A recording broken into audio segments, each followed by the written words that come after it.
Hello everyone, welcome to my channel top teaching. आप सभी को मेरे चैनल टॉप टीचिंग में स्वागत है। चलिए आज हम इंग्लिश सीखते हैं हिंदी से आसान तरीके से मेरे साथ। So let's get start. हम आज शुरू करते हैं।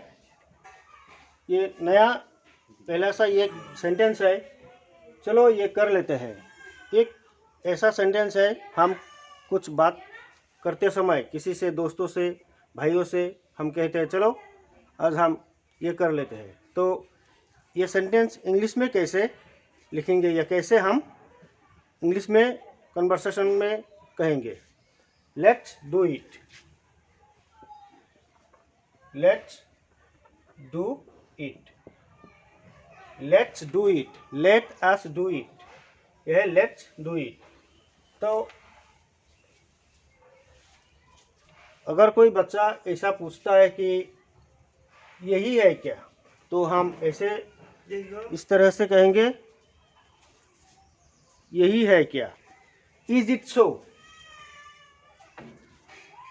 इज इट सो, ये एक सवाल है, प्रश्न है। हम इस तरह से बात करते समय किसी से ऐसे कहते हैं कि यही है क्या।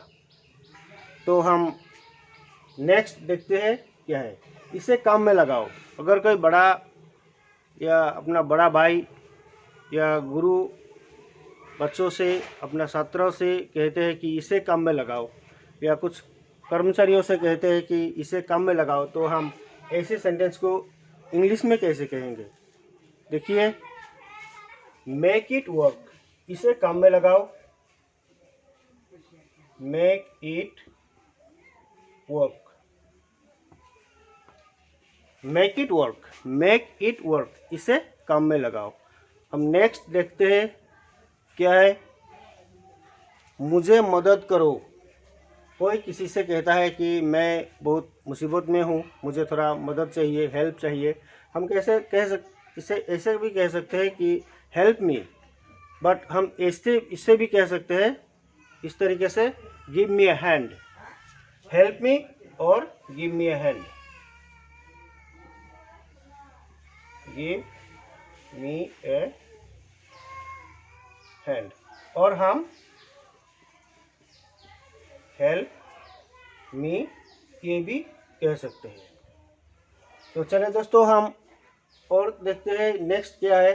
बाज़ार में या दुकान में कुछ सब्जियां वगैरह कुछ खरीदते समय हम पूछते हैं दाम कितना है, इसका कीमत क्या है, भाव क्या है। तो हम पूछते हैं how much,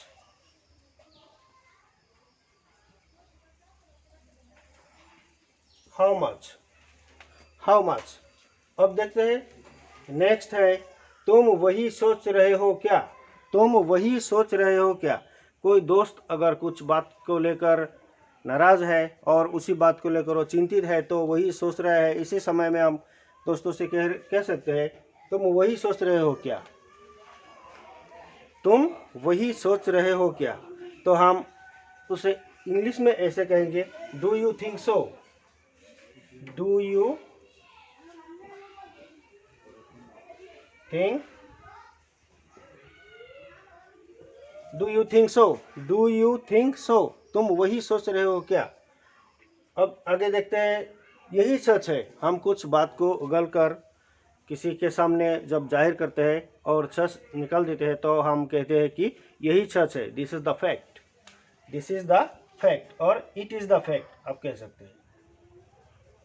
this is the fact, this is the fact, this is the fact, हम से इस तरह से कह सकते हैं। अगर कुछ लोग किसी के साथ कहीं जाना होगा, तो जाना है तो कोई कहता है, सब पूछता है कि दूर कितना है, कितना दूर, how far, how how far, it's a question, छोटा सा हाउ फार। जहाँ तक संभव, कुछ बात को लेकर कोई ऐसे कहते हैं कि जहाँ तक संभव मैं कर सकूँगा, वो कर सकता है, जहाँ तक संभव मैं जानता हूँ। ऐसी इस सेंटेंस को हम इंग्लिश में ऐसा कहेंगे, as soon as possible, as soon as possible, as soon as possible, जितना दूर, जितना तक संभव, जहाँ तक संभव, जितना तक संभव।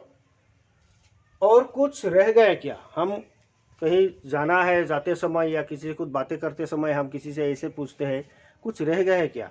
Is there anything else, is there anything else और समथिंग एल्स। तो इज देयर एनीथिंग एल्स।